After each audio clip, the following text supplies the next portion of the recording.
శ్రీ గురుభ్యో నమః శ్రీమాత్రే నమః అందరికీ నమస్కారము.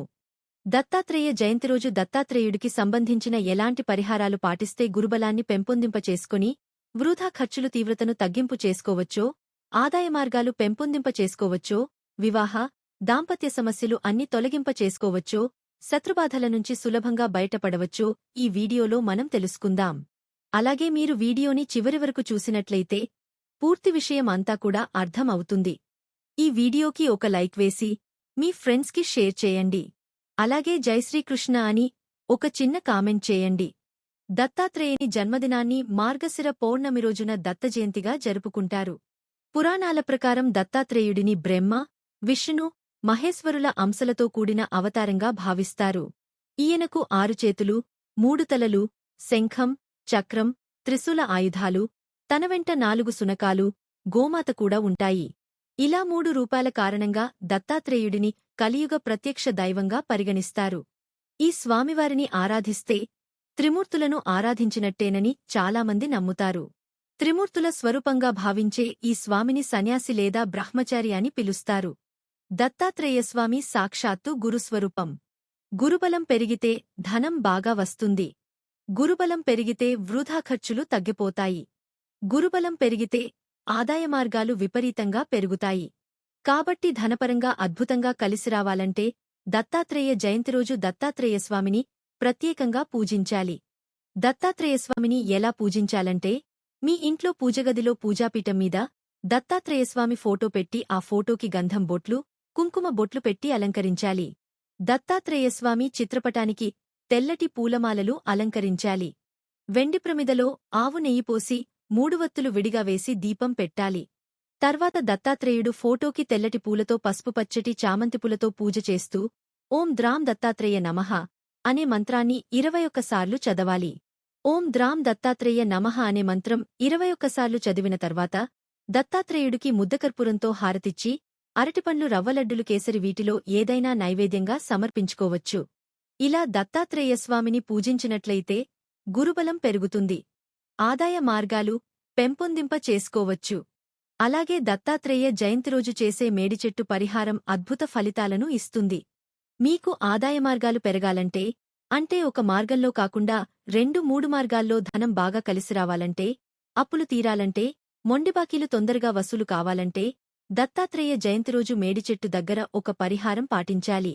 మేడిచెట్టును ఔదుంబర వృక్షం అంటారు. సాక్షాత్తు దత్తాత్రేయ స్వరూపం. గురు దత్తాత్రేయులవారికి అత్యంత ప్రీతికరమైన వృక్షం ఔదుంబర వృక్షం. దత్తాత్రేయులవారు ఎల్లప్పుడూ సూక్ష్మరూపంలో సుప్రతిష్ఠితులై ఈ వృక్ష మూలమునందు సర్వదా ఉంటారని శాస్త్రములయందు వివరించబడినది. దత్త భక్తులు ఔదుంబర వృక్షం క్రింద ఉన్నయెడల వారు శ్రీదత్త ప్రభువుల కృపాఛత్రము యొక్క ఛాయలో ఉన్నట్లే. శ్రీపాదులవారి ప్రకారం ఔదుంబర వృక్షం నుండి ప్రాణశక్తి వెలువడును. అపమృత్యు భయములను పారద్రోలును. శ్రీపాదులవారికి భక్తులకు మధ్య వారధిగా ఔదుంబర వృక్షం ఉంటుంది. భక్తులు తమ కష్టాలను, కోరికలను ఔదుంబర వృక్షంనకు నివేదించిన ఎడల అవన్నీ నేరుగా శ్రీపాదులవారికి చేరుతాయి. దత్త భక్తులకు ఔదుంబర వృక్ష సేవనము అత్యంత ముఖ్యమైనది. ఔదుంబర వృక్షం గృహమునందు ఉన్న సాక్షాత్తు దత్తాత్రేయులవారు మన ఇంట్లో ఉన్నట్టే. మార్గశిర పౌర్ణమి రోజు దత్తాత్రేయ జయంతి రోజు మేడిచెట్టు దగ్గర మీరు ఏం చేయాలంటే, మేడిచెట్టు దగ్గరికి వెళ్లి అక్కడ బియ్యం పిండితో ముగ్గువేసి కొద్దిగా పసుపు కుంకుమ గంధం మేడిచెట్టు మొదట్లో వేయాలి. పసుపు కుంకుమ కలిపి నీళ్లు మేడిచెట్టు మొదట్లో పోయాలి. తరువాత ఒక పసుపురంగు వస్త్రం తీసుకోండి. పసుపురంగు వస్త్రం తీసుకుని మేడిచెట్టు కొమ్మకు చుట్టాలి. మీకు పసుపురంగు వస్త్రం అందుబాటులో లేకపోతే ఒక పసుపుదారం తీసుకుని ఆ పసుపుదారం మేడిచెట్టు కొమ్మకి 3 వరుసలు చుట్టాలి. అలా చుట్టిన తర్వాత మేడిచెట్టు దగ్గర ప్రమిదలో ఆవు నెయ్యి పోసి 3 వత్తులేసి దీపం పెట్టాలి. మేడిచెట్టుకు 3 ప్రదక్షిణలు చేయాలి. ఓం కాలాగ్ని శమనాయ నమః అనే మంత్రం చదువుతూ 3 ప్రదక్షిణలు చేయండి. తరువాత అక్కడ శనగలు నైవేద్యం పెట్టండి. ఎవరైనా ఆ మేడిచెట్టు దగ్గర మీకు ఇతరులు కనిపించినట్లయితే వాళ్లకు ఆ నైవేద్యం పెట్టిన శనగలు ఇచ్చేయండి. ఈ పరిహారం మేడిచెట్టు దగ్గర పాటిస్తే 2-3 మార్గాల్లో ఆదాయం పెరుగుతుంది. అప్పుల సమస్యల నుంచి బయటపడొచ్చు. మొండి బాకీలు తొందరగా వసూలు చేసుకోవచ్చు. మేడిచెట్టు భూలోక కల్పవృక్షము, ఈ వృక్షము మొదట్లో కూర్చుని చేసే అనుష్ఠానాలు శీఘ్రఫల ప్రదాలవుతాయి. గొడ్రాళ్లను కూడా సంతానవంతులను చేసే మహత్తుగల వృక్షమిది. ఔదుంబర మూలమున చేసిన జపఫలము కోటి రెట్లువుతుంది. ఔదుంబరాన్ని పూజించిన మహావ్యాధులు, మహాపాపాలు, మహాదారిద్ర్యాలు, గ్రహదోషాలు వెంటనే తొలగిపోతాయి. ఔదుంబర వృక్షం క్రింద చేసిన శ్రీపాద శ్రీవల్లభ చరితామృత గ్రంథపారాయణము లేదా గురుచరిత్ర పారాయణము చెప్పడానికి, వ్రాయడానికి వీలుకానంత ఫలితాన్నిస్తుంది. ఔదుంబర వృక్షం క్రింద చేసిన అనఘష్టమి మరియు శ్రీసత్య దత్తవ్రతాలు అద్భుత ఫలితాలను ఇస్తాయి.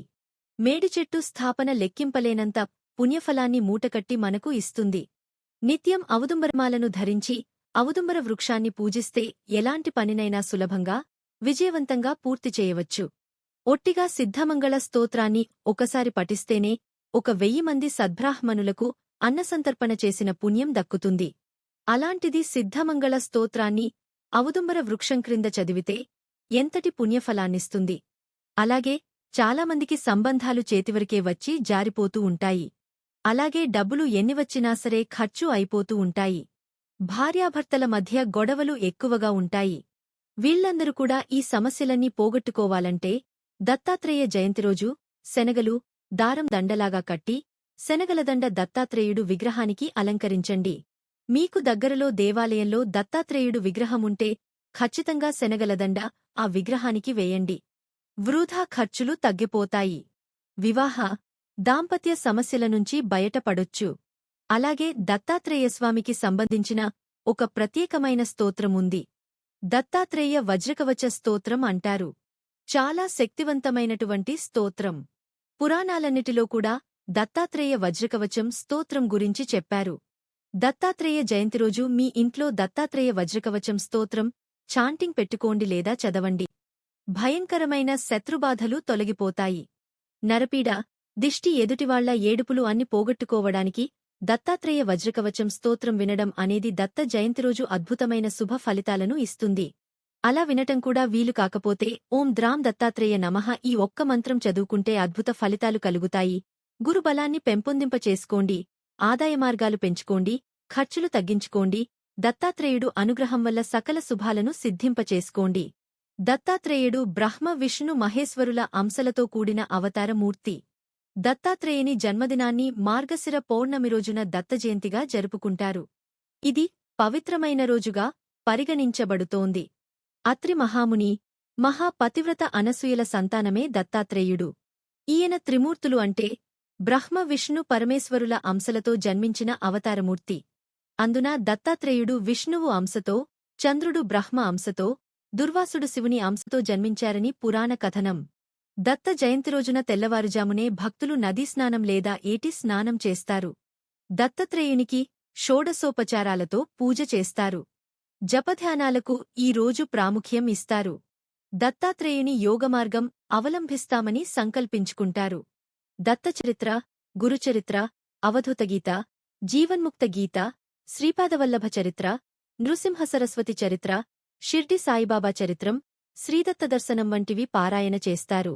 ఈ రోజు ఉపవాసం ఉండడం కూడా ఆనవాయితీనే. ఈ వీడియో గనక మీకు నచ్చినట్లయితే జై శ్రీకృష్ణ అని ఒక చిన్న కామెంట్ చెయ్యండి. ఈ వీడియో గనుక మీకు నచ్చినట్లయితే ప్లీజ్ లైక్ చేసి మీ ఫ్రెండ్స్కి షేర్ చేయండి. అలాగే మా కొత్త వీడియో మీకు వెంటనే చేరాలంటే మా ఛానల్ను సబ్స్క్రైబ్ చేసుకుని పక్కనే ఉన్నటువంటి బెల్ ఐకాన్ను ప్రెస్ చేయండి. ధన్యవాదములు.